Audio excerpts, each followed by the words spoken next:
Just these young guys that's been out there that's been fighting for a while, and they betting on Pacquiao.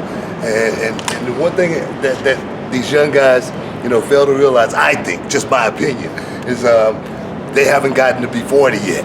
When they get to be 40, they'll know how the 40-year-old legs feel. And I think that's what's going to catch up with Pacquiao more than anything, as well as Keith Thurman. He's undefeated, man. And when you're an undefeated fighter, you don't know how to lose. Keith Thurman is, coming off that injury and that fight with Lopez. People take that fight and look at it and they critique it. But I look at that fight as one of the hardest fights for Keith Thurman coming back and actually having, and actually going out there performing at a very high level as well. And one thing don't sleep on in this fight is Keith Thurman legs, man. Yeah. I mean, the guy legs, man, he uses his legs just as much as he uses his hands. And I think that's what's going to win the fight. But do you think he's going to prove that's a young man's game at the end of the day? Well, I mean, I've been in wrestling for a long time, and even trying to go back and wrestle with the young guys, they prove to be better, stronger, faster. And one thing about Pacquiao is, as good as he's been, with fighters like Broner, Broner, he's not going to get in a dogfight. He's a guy that's going to go out there and hopefully look up and slip on a check left hook or a big right hand and the fight be over with. He's not going to go out there and fight that hard, as well as Manny Pacquiao has gotten some bad decisions along the route as well. So Manny Pacquiao's skills, they've diminished very, very slowly. But I think in this fight with Keith Thurman, I think they're going to catch up with him. What's that like to have that championship mentality? Is there something that separates a champion from someone that's regular? Well, I think both of these guys got championship mentality. I mean, you don't become 8-time, division champion, by just, going out there and slipping on a banana peel. You put a lot in your craft to go out there and do that, as well as Keith Thurman. He's a guy that's come up, he's undefeated, he's going out there and fought the toughest guys to get to where he is right now. Danny Garcia, he's no walkover. Sean Porter talking about he could beat both of these guys. He's already gotten beat, by Keith Thurman. So my thing is, this guy is the future of boxing. Of today.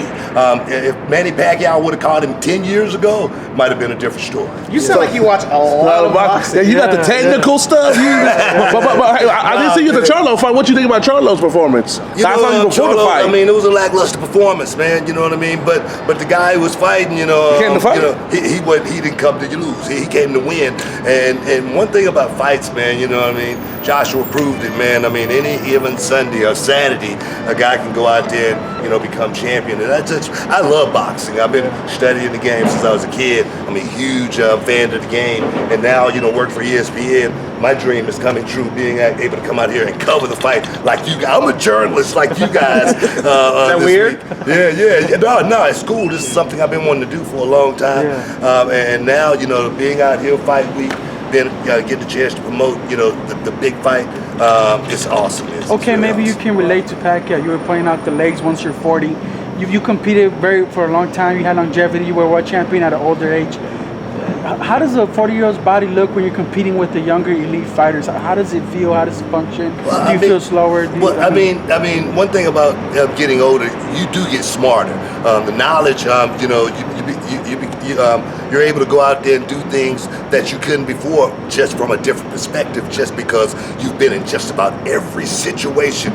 Take George Foreman, Michael Moore coming back at an old age. Take Bernard Hopkins going out there beating guys at their old age. Take Floyd Mayweather at an older age. The elite fighters can actually pull it off for so long. And I think Manny Pacquiao, he's pulled it off, for a very, very long time. But I think, this is such a huge difference in age, as well as I think the odds right now are shifted towards Pacquiao, but I really think there's some money out there to be made, because I think Keith Thurman's going to win this fight. He's probably going to win it by decision, but I really believe if the way Manny Pacquiao fights, he can run into something, and this fight can be over with quick. Do you think people underestimate the fact that that Keith is unified champion and has a hell of a resume? Yeah, you think people are sleeping on that? I think people are thinking about the injury. I think people are thinking about the Josecito Lopez fight. I think that's what they're judging this fight, a lot of this fight. I think if Keith Thurman would have never got hurt and continued to just dominate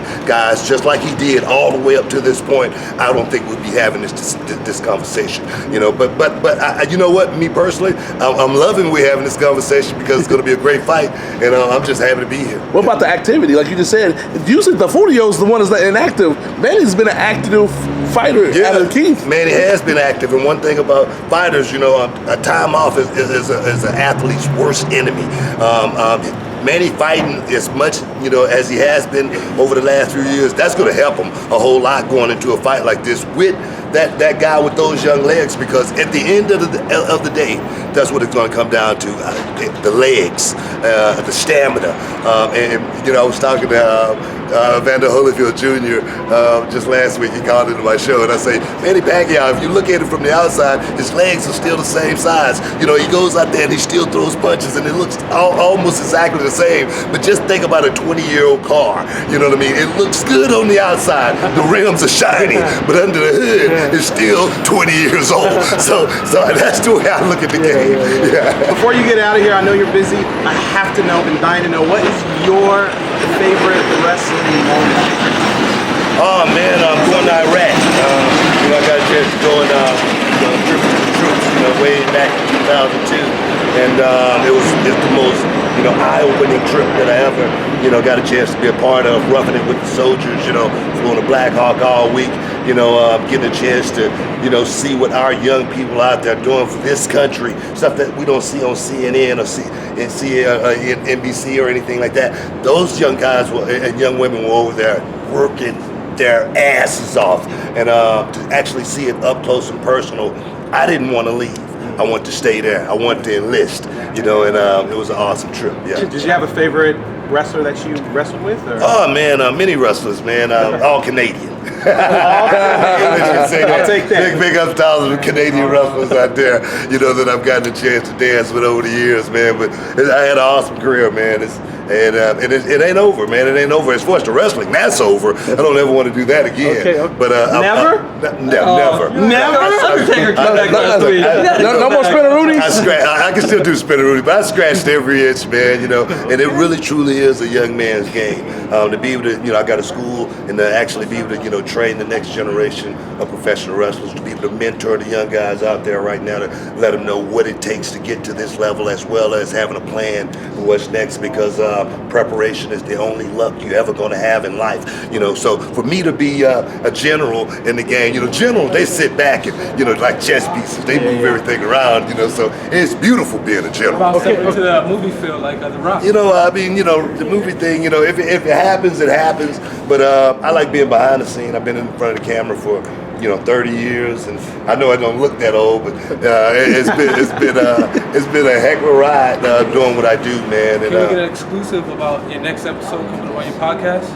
Oh man, I'm gonna be talking about this, man. That's the exclusive. I'll be talking about this. You know, I'll be trying to get some of these guys, you know, to step inside the Hall of Fame as well.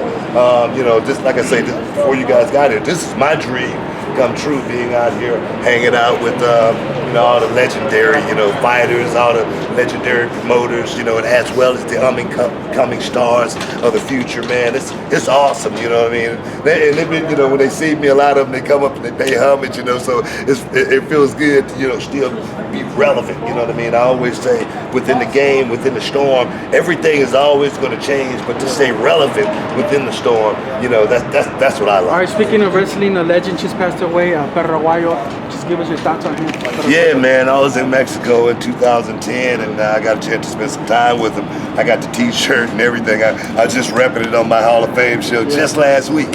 You know what I mean? And you know, but you know, we're all of us legends. You know what I mean? You know, we live, we put our work in, and we pass on. But you know, we live forever, man. We're immortalized forever through the fans. You know, and their memories, always talking about us. You know, so that's what's cool about it.